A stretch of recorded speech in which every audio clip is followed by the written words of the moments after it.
भारत के लिए अमेरिकी संसद में एक गुड न्यूज़ आ गई है और वह गुड न्यूज़ ये है कि अमेरिकी संसद में भारत को लेकर इतिहास का सबसे बड़ा बिल आ चुका है। और यकीन मानिए, अभी की रिसेंट हिस्ट्री में अमेरिका में इससे बड़ा बिल अमेरिका संसद में कभी पास नहीं किया है। और इस बिल का नाम है इंडिया यूएस डिफेंस बिल। इस बिल की वजह से हमें क्या फ़ायदा होगा और इस बिल का क्या मतलब है, हम पूरा इस वीडियो में डिटेल में समझेंगे, इसलिए वीडियो के अंत तक बने रहिए।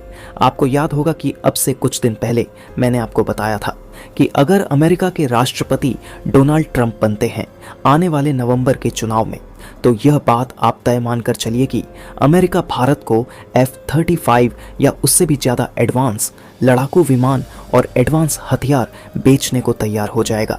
और अब से कुछ ही दिनों के पहले जैसे ही जो बाइडेन राष्ट्रपति चुनाव से पीछे हट गए हैं, तो यह बात तो 70-80% तय है कि आने वाले राष्ट्रपति चुनाव में डोनाल्ड ट्रंप ही जीतकर फिर से अमेरिका के राष्ट्रपति बनेंगे। और इस राष्ट्रपति चुनाव को कंफर्म होता देख अब डोनाल्ड ट्रंप और उनके करीब भी सहयोगी ने अमेरिकी सत्ता में अपनी पॉलिसी लागू ऑलरेडी करना शुरू कर दी है। जैसा कि आप स्क्रीन पर देख सकते हैं कि डोनाल्ड ट्रंप के बहुत ही ज़्यादा खास आदमी और रिपब्लिक पार्टी के बहुत ही ताकतवर नेता मार्को रूबियो ने अमेरिकी संसद में एक बहुत ही ताकतवर बिल पेश कर दिया है। इस बिल का नाम है इंडिया डिफेंस बिल और इस बिल को लाने का मकसद है कि भारत को अमेरिका के और ज़्यादा करीब लेकर आना।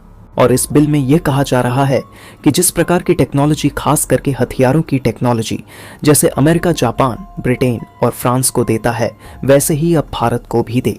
फॉर एग्जाम्पल, इंजन बनाने की टेक्नोलॉजी, लड़ाकू विमान की टेक्नोलॉजी या फिर बम बरसाने वाले विमान की टेक्नोलॉजी, और तो और F-35 हो गया।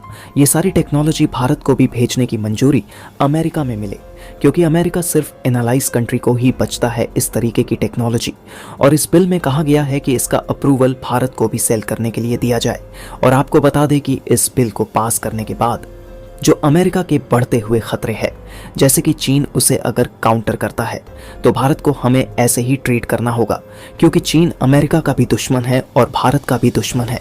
इसलिए हमें भारत के साथ अपने संबंध को बढ़ाना चाहिए, जैसे कि हम अपने सबसे करीबी सहयोगी जैसे कि ब्रिटेन को ट्रीट करते हैं। क्योंकि अगर हम ऐसा नहीं करेंगे तो भारत रूस के और ज़्यादा करीब जाएगा। और अब से 1 महीना पहले अमेरिका यह देख भी चुका है कि पिछले 3 सालों में बाइडेन ने भारत के साथ व्यवहार किया है, यानी कि भारत को बिल्कुल भी इम्पोर्टेंस नहीं दी, ना ही भारत के साथ कोई बड़ी डील करी।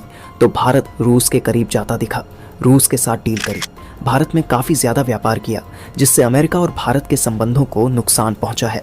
लेकिन आपको बता दें कि भारत अमेरिका पर उतना भरोसा नहीं करता, इसलिए इस भरोसे को दोबारा कायम करने के लिए इस डिफेंस बिल में F-35 की जितनी चर्चा हो रही है, उसे 10 गुना ज़्यादा चर्चा डिफेंस टेक्नोलॉजी की है।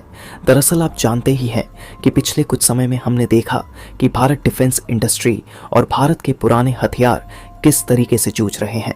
हमें इन पुराने हथियारों को रिप्लेस करना है, लेकिन हम चाहते हैं कि जितने भी हम हथियार हटाए सेना से, उसमें रिप्लेस हम मेड इन इंडिया के ही 70-80% हथियार डालें, यानी कि भारतीय कंपनी द्वारा बनाए गए हथियार और भारत में ही बने हों।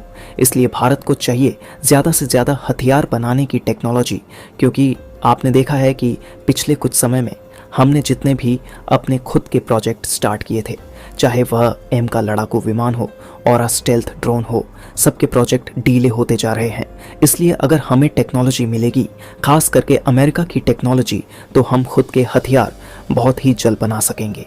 और इसके अलावा भारत का दूसरा ये प्रयास है कि अमेरिका की जो हथियार निर्माता कंपनियां हैं, जैसे कि बोइंग, लॉकहीड मार्टिन, ये भारत के अंदर अपनी मैन्युफैक्चरिंग सेटअप करें। बोइंग तो ऑलरेडी ये कर चुका है। हाल ही में पीएम मोदी लॉकहीड मार्टिन के सीईओ से भी चर्चा कर चुके हैं, वह भी अपने एक फैक्ट्री को भारत में लगाने जा रहे हैं। इसके अलावा भारत ने यह भी कहा है कि भारत रूस के साथ कैसे भी संबंध रखे, भारत रूस से कुछ भी खरीदे, लेकिन भारत पर कोई प्रतिबंधन ना लगाया जाए। अमेरिका का जो एक बहुत ही कड़ा सैंक्शंस प्रोग्राम है, उसे छूट दी जाए, यह एक बहुत ही कुशल फैक्ट है और मार्को रूबियो ने इसे रिकॉग्नाइज किया है। उन्हें पता है कि भारत रूस को कभी नहीं छोड़ने वाला। यह भारत के हित में ही नहीं है, क्योंकि अगर चाइना को काउंटर करना है तो यह बात हमें इंश्योर करके रखनी होगी कि रूस कभी भी पूरी तरीके से चीन के पाले में ना चला जाए, क्योंकि भारत रूस और चीन को अलग रखने की एक चाबी की तरह है जो कभी इन्हें एक नहीं होने दे सकती। इसीलिए भारत को यह छूट दी जाए कि भारत के कभी भी रूस के साथ डील करने पर, संबंध रखने पर क्वेश्चन ना किया जाए। और इसीलिए मैंने वीडियो की शुरुआत में कहा था कि भारत के लिए एक बहुत बड़ी गुड न्यूज़ है, क्योंकि यह बिल हर तरीके से भारत के हित में है। और अगर यह पास होता है, और मुझे लगता भी है इस बिल के बहुत चांसेस है पास होने के, तो ऐसी स्थिति में भारत के लिए यह एक बहुत ही ऐतिहासिक जीत होगी, क्योंकि भारत को हर तरफ से फ़ायदा ही होगा। हालांकि आपका इस पर अलग ओपिनियन हो सकता है। जो भी है आप मुझे कमेंट बॉक्स में ज़रूर बताएं, हम इस पर डिस्कशन ज़रूर करेंगे। और आपको वीडियो पसंद आई है तो वीडियो को लाइक करके अपने मित्रों तक इसे शेयर करें। और इस चैनल पर आप लोग नए हो तो चैनल को ज़रूर सब्सक्राइब करें। हम आपसे मिलते हैं इसी तरह की नॉलेजेबल वीडियो में।